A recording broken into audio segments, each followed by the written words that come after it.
Assalamualaikum warahmatullahi wabarakatuh. Selamat pagi Bapak Dr. Budi Manfaat MSI. Sebagai dosen pengampu pada mata kuliah metode penelitian kuantitatif, mudah-mudahan senantiasa diberikan keselamatan dan kesehatan oleh Allah Subhanahu wa taala. Amin ya rabbal alamin. Pada kesempatan kali ini saya Indriani akan mencoba mempresentasikan proposal penelitian saya dengan judul urgensi pembelajaran Al-Quran bagi remaja awal.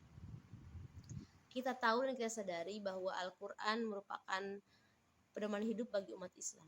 Selayaknya dan seharusnya yang namanya pedoman hidup itu berarti harus bisa memahami isinya dan maknanya. Namun, sebelum kepada memahami isinya dan maknanya, terlebih dahulu kita harus memiliki kemampuan dalam membacanya dengan baik dan benar. Karena yang namanya baca Al-Quran itu tidak asal bunyi, ya. Memiliki kaidah-kaidah tertentu, yakni menerapkan makhraj hurufnya, sifat hurufnya dan juga tajwidnya. Hal ini berdasarkan yang diungkapkan oleh Imam Jazari bahwa seseorang yang dikatakan mampu atau memiliki bacaan Al-Quran yang baik dan benar itu yakni yang memiliki keterampilan ilmu tajwidnya. Namun ternyata berdasarkan fakta lapangan bahwa masih banyak orang dewasa yang seharusnya sudah memiliki bacaan yang baik dan benar karena akan mempelajari maknanya secara mendalam, tetapi ternyata belum bisa membaca dengan baik dan benar. Gitu. Padahal idealnya di usia dewasa itu sudah harus bisa membaca dengan baik dan benar. Sehingga materi-materi yang berkaitan dengan cara membaca Al-Quran, baik makhraj, sifat, bahkan ilmu tajwid, gharibul Quran itu sudah selesai. Begitu.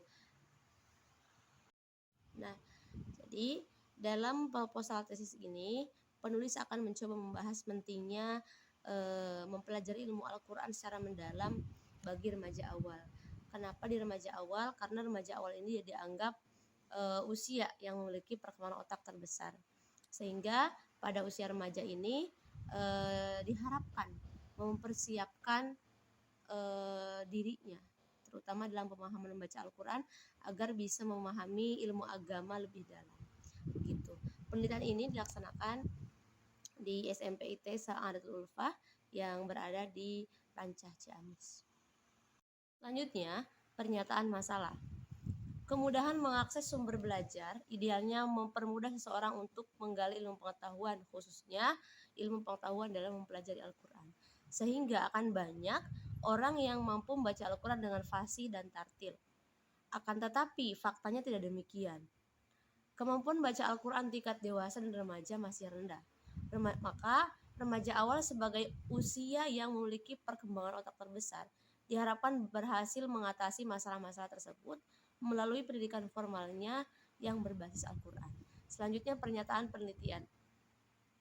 Pertanyaan penelitian dalam proposal ini yang pertama, bagaimana konsep pembelajaran Al-Quran? Yang kedua, bagaimana kualitas bacaan Al-Quran siswa SMP IT Sa'adatul Ulfah? Yang ketiga, bagaimana urgensi pembelajaran Al-Quran pada usia remaja? Nah, sedangkan relevansi dan pentingnya penelitian ini yaitu pengetahuan mengenai pentingnya pembelajaran Al-Quran perlu diketahui semua kalangan agar tidak ada argumen bahwa bacaan Al-Quran yang fasih dan tartil hanya untuk kalangan-kalangan yang agamis saja.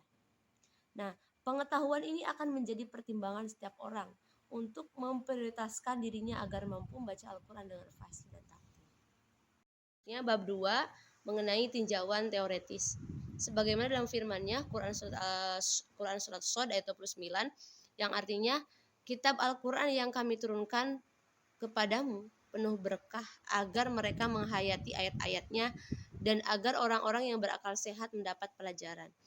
Hal ini dapat kita definisikan bahwa untuk mampu menghayati ayat-ayatnya tentunya kita mampu membaca dengan tartil tadi dan juga fasih.